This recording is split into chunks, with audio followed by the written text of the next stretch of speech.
Hey everybody, welcome back to the SuperBake podcast. I'm your host, Baker. Let's talk about stuff.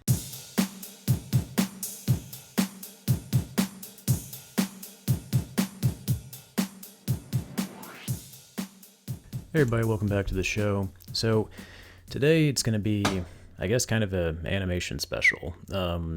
I wanted to talk about, it looks like the trailer for the new Tiny Toons show dropped earlier this week. I think IGN released it and now it's available on YouTube. I knew the show was happening, but I didn't know about the trailer until I saw it like last night, I think. So I thought I'd just take some time to talk about that just for a little bit. And then after that, I'm going to give my spoiler-filled review of the Trigun Stampede anime series. I talked about that a few months back when the trailer premiered, and I kind of gave my thoughts on that. So got the chance to sit down and watch it, and wanted to give my thoughts on I think it's going to be at least the first season. I don't know how many seasons there's going to be in total. But anyways, yeah, I thought I'd talk about that. But first, just going to kind of give my general thoughts on the trailer for Tiny Toons Looniversity. So I don't think an actual specific release date's been given for it yet. I think right now it's just fall of this year. I am curious. I'm just to give some background. Tiny Toons was like one of my favorite cartoons when I was a kid. I watched the shit out of that show when I was younger, and I was obsessed with Tiny Toons as well. Like I had toys, I had video games. I remember I had that one. It was like that point and click interactive game that was like dog shit on like the PlayStation 1 that I played like way back in the day. Like I liked it fine, but I think he played as Plucky or something like that, Plucky Duck, and it was like, I think because I was a kid, I kind of viewed it through rose-tinted glasses, but looking back, I was like, yeah, that game was kind of terrible. As well as I had some of the side-scrolling games on like the Genesis and the Super Nintendo and stuff like that. And I mean, again, looking back, they probably weren't great games, but because I loved the show so much, I kind of put up with their crap. So needless to say, I loved the show as a kid. The funny thing is, though, despite loving it so much, I don't remember the last time I watched an episode of Tiny Toons. I think it's been probably at least 20 years. I feel like I was probably maybe in elementary school the last time I watched it. Like I have not watched that show in a long ass time.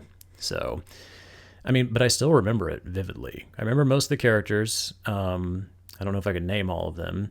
Remember there was Buster, Babs, Plucky, Fifi LaFume or something like that. Like she was the female version, the younger female version of Pepe. Hampton, Dizzy Devil, Montana Max, Elmira, who are the others? Roadrunner and Coyote. I don't remember what their names were. The smaller versions of them. Basically, that was the gag. Yeah, there were others too, but I can't remember what their names were. But I just remember I really liked it a lot. Even though I can't remember a whole lot about this, a lot of what happens in the episodes. But that and Animaniacs, those were like my top two shows. And Freakazoid. I do like Freakazoid a lot. But anyways, I was cautiously optimistic about this show. I mean, I was interested for sure. I watched the first season of the Animaniacs reboot, and it's pretty good. It's missing a lot of the side characters that I really liked, like Slappy Squirrel and Goodfeathers. So, I don't know. I don't want to say it dragged it down a little bit, but it's literally just the Warner Brothers and Pinky and the Brain. And while those characters are great in their own right, it does kind of get a little bit tiring watching just those 5 characters try to carry the entire show. It's nice when you have the other side characters to kind of break things up a little bit. Even if they are kind of just one-note characters like the Goodfeathers. But I don't know, I liked them when I was younger. Also, just kind of a funny little side story. When I was younger, I had no idea the Goodfeathers were a parody of Goodfellas. It never dawned on me. I didn't see that movie until much later in life, and I was not even aware of it. The first movie I'd ever seen Joe Pesci in was the first Home Alone, so I did not even know about him in Goodfellas. So the first time I saw him dropping F-bombs, it blew my mind. I was like, what? This is the Sticky Bandit from Home Alone? Why is this guy acting like a psychopath? But yeah. Anyways, yeah, so as far as the trailer goes for the new Tiny Toons, it looks entertaining. It definitely looks like it's got the same kind of wacky humor the original had. It's from what I read from the creators of the show, it sounds like they're going to try to maintain a lot of the adult humor that the original had. So that's good. I hope that they keep a lot of that humor in there. The only thing that has me a little concerned about it is I guess I'm kind of wondering, as far as the voice actors go, so right now, apparently, Charlie Adler was not approached to reprise his role as Buster Bunny, then he kind of makes that character. And Trace McNeil is apparently not reprising her role as Babs Bunny either. And those two are kind of iconic in those two roles. I don't know who's playing Buster in this one, but his voice in the trailer sounds weird. I don't think I like it. It sounds way too old and it doesn't fit him. Granted, I have not heard Charlie Adler voice anything in a while, so I don't know how his voice sounds now, but I mean, he was already an adult when he filmed it, when he voiced Buster the first time, so I can't imagine he sounds that different. I mean, well, I know what Trace McNeil sounds like. She sounds basically the same. But I mean, the voice actors for Animaniacs sound mostly the same. They sound a little bit older, like you can kind of hear some of that crack in their voices a little bit, but I mean, they sound basically the same, so I can't imagine Charlie Adler sounds worse. Instead, an actress named Ashley Crystal Hairston will be playing Babs Bunny in the new one. I don't know who she is. I think it sounds like she's a voice actress who's been in other shows. I didn't really bother to look up her information too much. She sounds fine in the trailer. You don't get to hear her say too much, but Buster's voice just sounds really off to me. I don't know if I like it. Maybe if I watch the show, maybe it'll grow on me, but it just doesn't fit him from what I heard. But I'm going to reserve judgment on that. This was also disappointing. Apparently, Maurice LaMarche, the guy who voiced Brain from Pinky and the Brain, will not be in this as well. I wonder if that means Rob Paulsen won't be returning either. I think he did a few voices in that show as well. He was the guy that voiced Pinky and Yakko and stuff like that, so I wonder if that means he won't be in this. That's too bad. I did not know Maurice LaMarche voiced Dizzy Devil. I looked that up. That's interesting. I never would have guessed that. It's like, that's the same guy that plays Brain. But yeah, as far as the rest of the trailer goes, I mean, yeah, it looks like it's the same zany humor. We get to see a lot of Plucky in this trailer. He actually has a few lines of dialogue that we actually get to hear him clearly talk. Something else I noticed too is Lola Bunny is in this one. Like, it looks like she's actually teaching at the university they'll be going to, so that's kind of cool. I didn't even think about that, but it makes sense. She's kind of a big Looney Tunes character now ever since Space Jam, so it would make sense that she's going to be in this show. I do wonder, though, like, what the adult humor is going to be like. I mean, for the most part, Animaniacs, I think, didn't miss a beat with their reboot, so I'm kind of curious how they're going to handle that with this show. I mean, I'll definitely check it out for sure, but I'm just curious how they're going to handle the adult humor in this one. I mean, we've already got Animaniacs kind of handling that same kind of humor, so I wonder if this is going to be like Animaniacs with different characters, or if it's going to be its own thing. The truth is, back in the day, Animaniacs and Tiny Toons, I loved both shows about the same. I would argue I liked Tiny Toons maybe a little bit more, but as I've gotten older, Animaniacs definitely grew on me and probably became my more favorite of the two. But to be honest, I kind of thought they were interchangeable. They were both these cartoons that were from Steven Spielberg, and the humor felt almost identical. You could almost interchange them. I mean, I really felt like you could just take characters from either show and just drop them into the other, like just switch them around and they would fit in perfectly. So I don't know if that was by design or if that was just if it just happened that way. So I guess I'm wondering if this show is going to be similar to the Animaniacs reboot or if it's going to be like its own unique thing. I guess time will tell on that. As of right now, I'm cautiously optimistic. So far, none of the voices sound like how I remember the characters. So that's a little concerning. I don't know how they're going to do. I think that Ashley character or person, I think it sounds like she's, at least trying as Babs Bunny, and her voice doesn't sound bad. It's very clearly not Trace McNeil. So again, I'm reserving judgment on that. But like I said, it's just Buster's voice. I don't know if I like it. I can't get behind it. It doesn't sound like Charlie Adler, and it's really bothering me.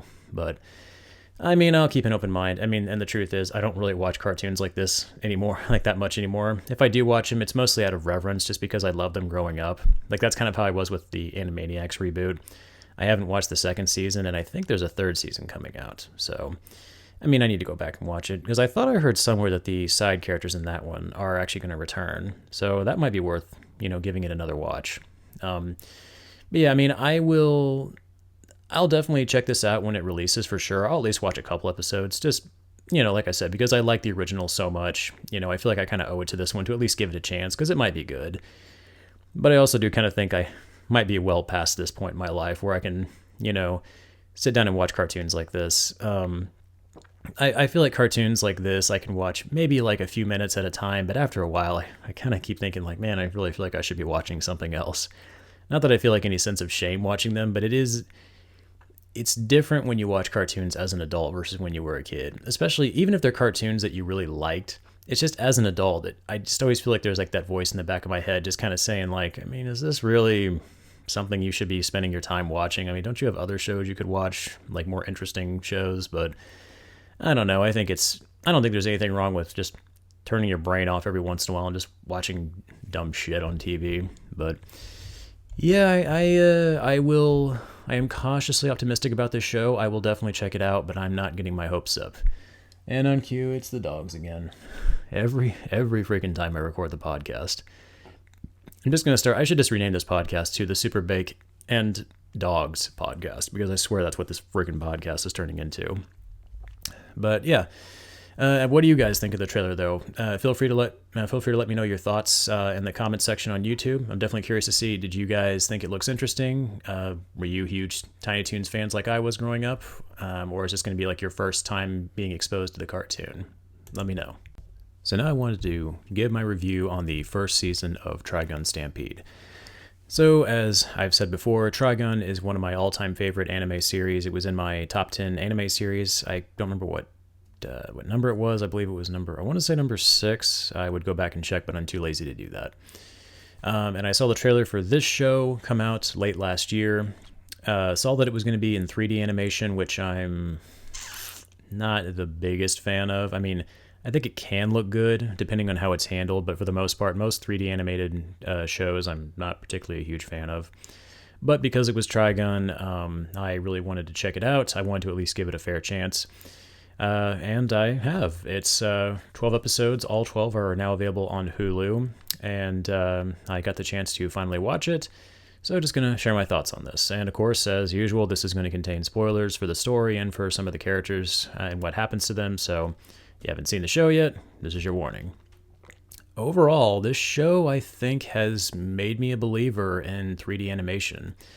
As far as the style goes, this might be one of the best looking 3D animated shows I've ever seen. Like, I was actually pretty blown away by how good it looked, especially the facial animations of the characters. Like, the way that their lips actually match the movements of, like, their lip movements match their words really well in this. It's really phenomenal how they've done it. And it actually looks good, too. Like, they actually gave it a unique style. Like, every scene of this almost feels like you could freeze frame it and make it into like a thumbnail or a picture or something like that. It all looks really good. There are some moments where there is some 2D animation used, very sparingly though, like some close-ups of characters' faces and stuff like that. Or like moments where you see like somebody lying down, they might use like an actually traditionally animated scene, but for the most part, it's pretty much all 100%. I would say the vast majority of it is 3D animation. And the company or the studio that actually did it is called Orange.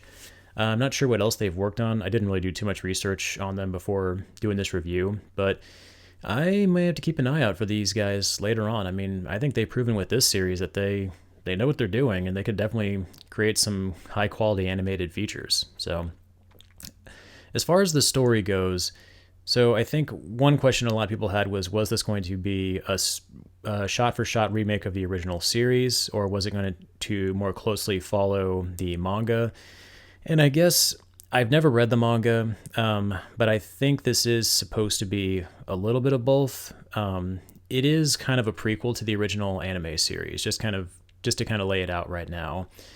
So if you've ever seen the original anime series, there's an episode where it happens very briefly. It's a flashback where we see Vash go to this place, July City, to find a certain character, and then he meets one of the main antagonists there, Knives, his brother. And then there's a short fight, and then the rest of the show is basically Knives trying to get revenge on Vash for essentially almost killing him. That's basically what this entire season is about. It's basically that one episode of Trigun, basically laid out across 12 episodes. But let's just talk about the story real briefly before I go into too much more detail. Essentially, the story follows the character Vash the Stampede, also known as the humanoid typhoon, on the planet. It was called Gunsmoke in the original. I completely forgot what they called the planet in this one. But it's essentially a planet far from Earth, way in the future when Earth has basically been just devastated by humanity. It has no more resources left, so humans have to travel across the stars. We see Vash and his twin brother Knives. They are essentially synthetic organisms called plants, which basically operate as sort of like androids, also sort of like power sources in a sense. And essentially they're tools that are developed by mankind. And we see the different personalities of Vash and his brother Knives. Vash is much more caring and nurturing and actually seems to actually give a shit about people, whereas Knives is much more cold and calculated and sees human beings as more of a resource or a tool rather than, actually living creatures, which is ironic because that's how a lot of humans see his kind, plants. Things go horribly awry on the way on the ship, and through some sabotage that is caused by Knives, most of the ships crash land on this nearby desert planet, which basically becomes the new home of the surviving humans. Vash and Knives also land on the planet. They have a little tussle and then split up. And we see Vash over the course of like a century. We see him as he watches the humans develop and grow on the planet, having to rebuild mostly from scratch after Knives' sabotage of the spaceships. This is something that's not revealed until much later in the original anime series, but in here it's revealed pretty much from the beginning, which I thought was an interesting change of pace. They show it from like the very first episode. They actually showed it in the trailer too. We actually see like this is going to go into more of the background between Vash and Knives, which is why I thought this was going to be a prequel. And in some ways it kind of is. Most of the events in this show actually technically take place before the events of the original Trigun series. The only difference is I think and again, I've never read the manga, so I don't know how closely this follows that, so I'm not going to speculate on that. But there are definitely some pretty big major differences between this and the original series that I noticed. One of the biggest ones in this one is that Meryl Strife, one of the two main female leads from the original series, she does show up in this. I think she's supposed to be a younger version of herself from the original one. In this one, she's actually a journalist. She doesn't work for the insurance, the Bernardelli Insurance Company. She's a journalist in this one, working for another character named Roberto De Niro, I think is his name, which I thought was funny. I liked that. One thing that was I kind of missed in the show was that Millie Thompson, Meryl's bumbling sidekick from the original series, wasn't in this one. So I thought I was kind of bummed about that. I liked her character a lot. I liked her relationship with Wolfwood. It was kind of cute in the original series. So I was kind of bummed to not see her in this one. I just liked her demeanor. She was kind of like this lovable goofball, and you couldn't help but adore her. But yeah, like Meryl's character. I mean, other than that, I feel like she's mostly the same from the original series. But that was an interesting change of her character. And of course, in this one, one of my all-time favorite anime characters ever, Nicholas D. Wolfwood. Yes, that son of a bitch is in this show, and he is every bit as badass as he was in the original, if not more so. We get to see him and his giant Punisher cross weapon. Oh, it's just so great. They give him a few upgrades in this anime too, which I absolutely loved. Another thing about this that I liked is we actually get to explore more of Wolfwood's background. Who he is, where he came from, how he came across his weapon, as well as some of his abilities that I don't think were specifically laid out in the original series. That was something that I was always kind of surprised about, was despite him being such a prevalent character in the original anime series, we don't really learn a whole lot about Wolfwood until later on.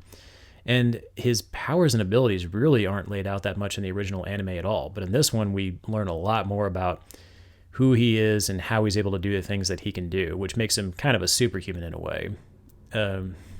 Similar to Vash in some ways, in terms of that he has abilities far beyond that of a normal human.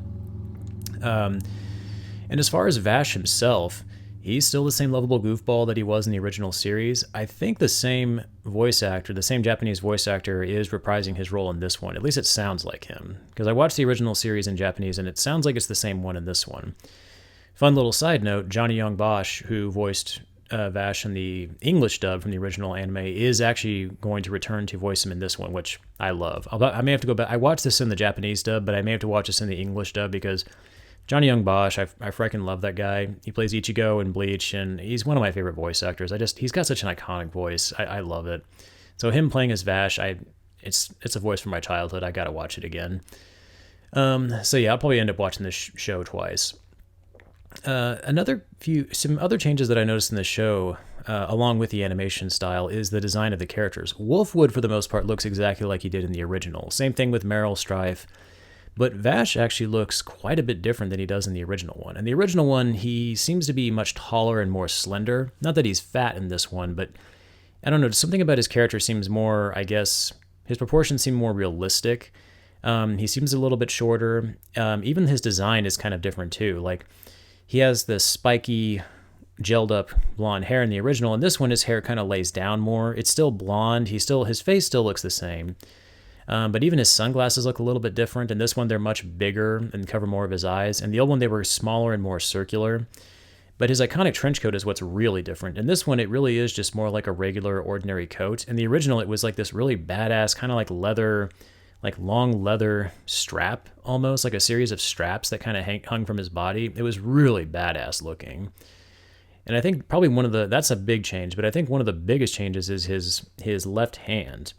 Because it's a prosthetic hand that gets blown off by knives in the original anime. And in that one, it's a robotic prosthetic hand that can transform into a cannon that he has like covered in like a glove. But in this one, the entire thing is basically just a giant, it almost looks like, it's a robotic arm, but it almost looks like it's made of like crystal, sort of. It's really weird. I wasn't sure how I felt about it. It grew on me after a while. I kind of got used to it, but at first I wasn't sure if I was too crazy about the design of his arm.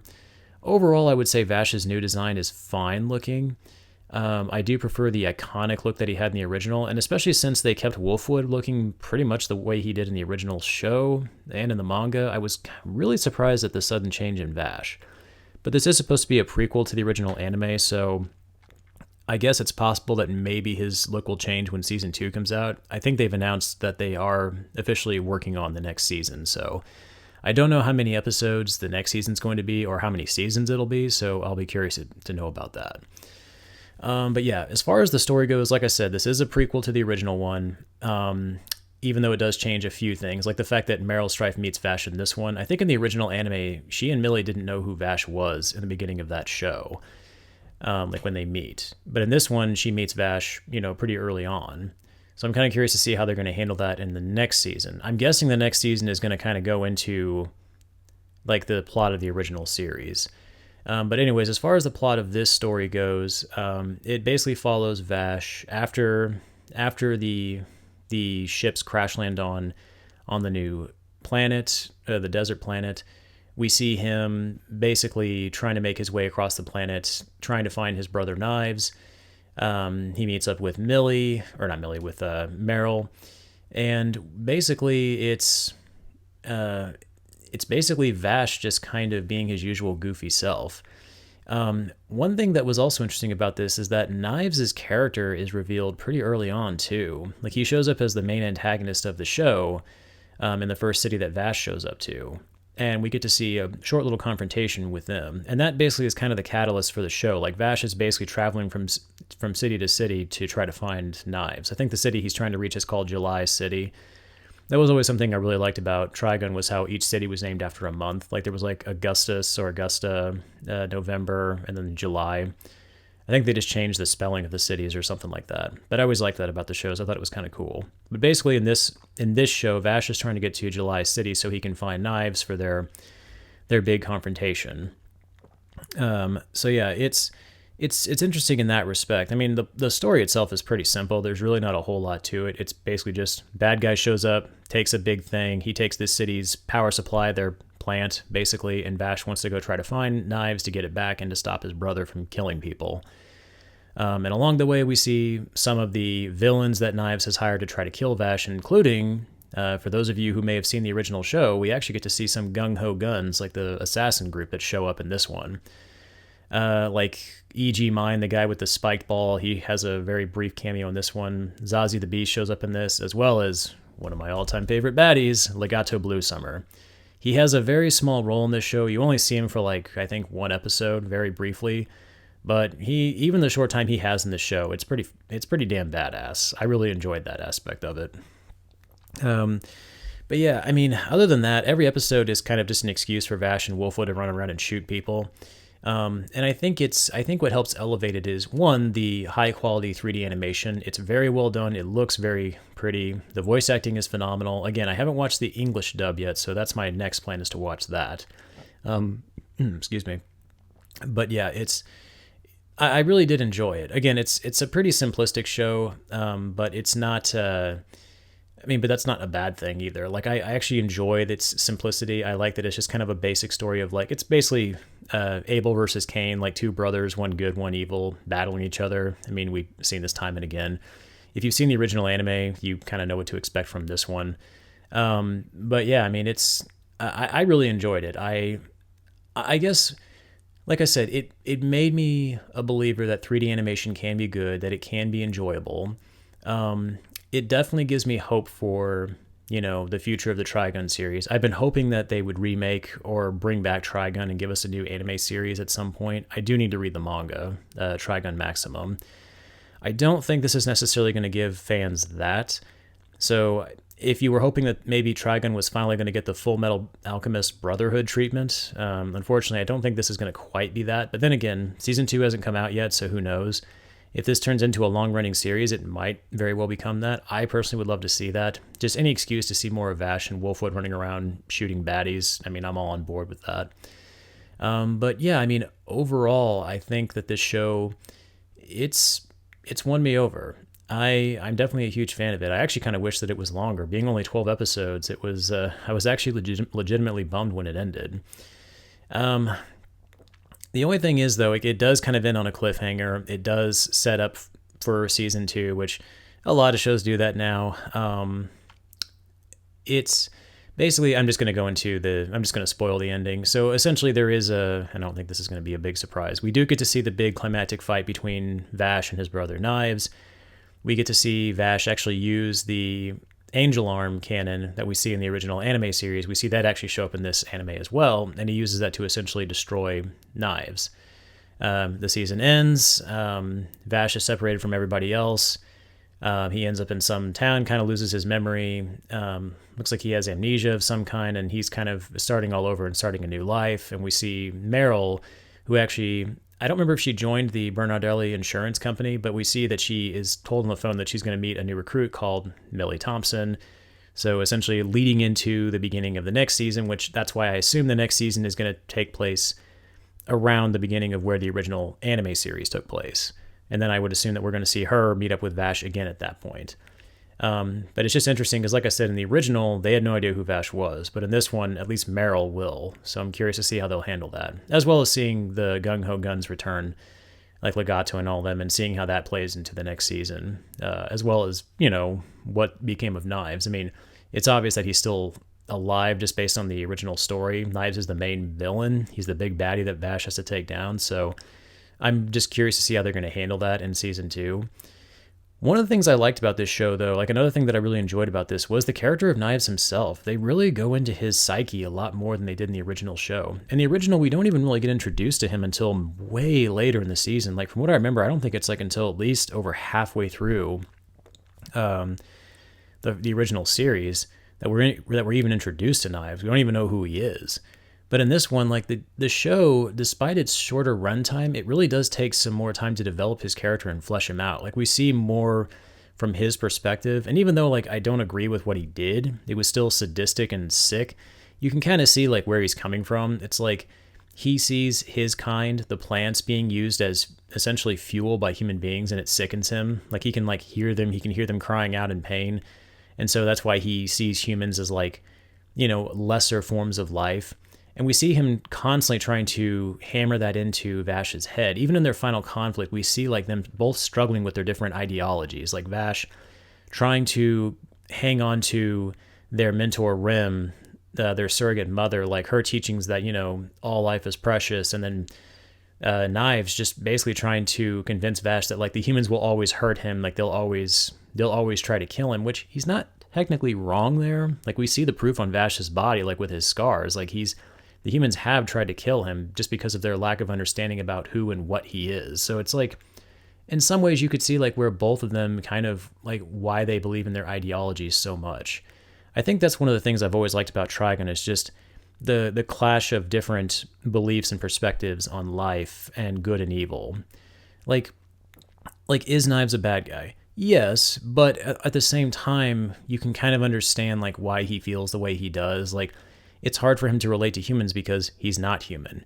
Whereas with Vash wants, well, not that he wants to be humans, but like Vash wants to desperately hang on to Rem's teachings and believe that, you know, all life is precious and that he doesn't have the right to take it, even though that same belief will actually end up getting him hurt in the long run. And it's like, is either one technically 100% wrong? It's kind of up to the audience to decide for themselves. But that's one of the biggest things I've always liked about the Trigun series. It's just like that clash between good and evil, and just the moral ambiguity of both, and how things can get muddled and gray in between. That's what I like about it.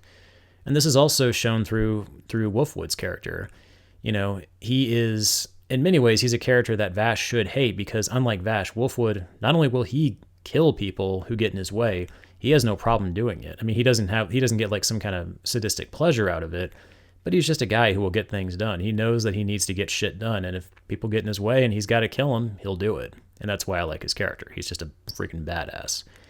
Yeah, just overall, like, these are just such well-written characters. It's hard not to love them. It's hard not to care about them.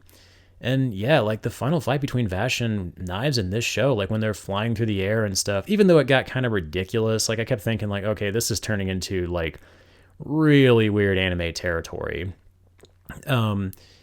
Still, like, seeing these two brothers going at it, it was sad. It was a genuinely sad moment where I wouldn't say I felt sorry for Knives, because again, he's kind of a lunatic, but you can see like he does still care about Vash. He does still care about his brother. And even as Vash is destroying him, you can definitely see like the hurt on Knives' face, like watching his brother taking him down and destroying everything that he's worked so hard to build. It's done very well. I guess in short, what I'm saying is I liked this show a lot. Way more than I was expecting to. I think, though, this may have been slightly, I don't want to say tailor-made for fans of the original, but I definitely think if you're not familiar with the original show, I think some of this might be a little bit weird. Like, I grew up with Trigun, so I kind of knew who these characters were. So it was, I don't know, it was cool for me, but I could definitely see like where people who had never watched it and didn't know anything about it might watch this show and kind of be like, wait, who's this guy? Why is this guy doing this? It's like, okay, why is this guy carrying that giant cross? I don't know. I mean, I think it works well enough for newcomers as well, but I think you would benefit from watching the original show before you watch this. Just because, I don't know, just not that the show doesn't do a good job of explaining the characters and everything like that and introducing you to this world, but I don't know. Number one, I like the original anime series. I think it deserves to be watched. But number two, I think it'll at least give you a good background on who these characters are. Or I guess you could read the manga too. But just something to kind of help you get your feet wet before you go into this show. But if you don't, I mean, I think you'll get through it just fine. Regardless, I definitely think this is something that deserves to be watched. Like I said, I plan on watching it again with the English dub just to hear Johnny Young Bosch reprise his role as Vash the Stampede. It's won me over, and it has me genuinely excited for what's to come. So, but what did you guys think? If you've seen it, did you enjoy it? What were some of your thoughts about it? Please feel free to let me know in the comment section on YouTube. Hey guys, I think that's going to do it for tonight's episode. Once again, I am on Anchor, Spotify, and YouTube. Please feel free to like, share, and subscribe, and I'll catch you guys next time. Later.